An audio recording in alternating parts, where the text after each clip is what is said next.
മംഗല്യക്കളം, അതുപോലെ അനന്തശയനം. ഇതാണ് ഏറ്റവും വലിയ കളം, അനന്തശയനം. അതിപ്പോൾ ഈ അടുത്ത വർഷം നമ്മുടെ കുന്നംകുളം പരിസരത്ത് അനന്തശയനം കളം ഉണ്ടാകും. ഒരു തറവാട്ടുക ക്ഷേത്രത്തിൽ നിന്ന് അത് വന്നിട്ടുണ്ട്.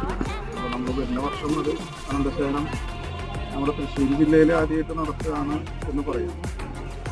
കുന്നോളത്തിനടുത്താണ്.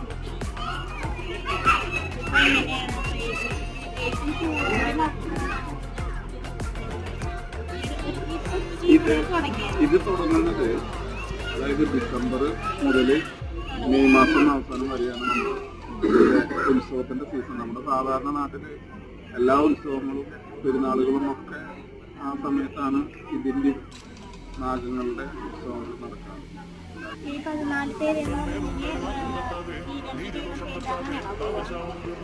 ഞങ്ങൾ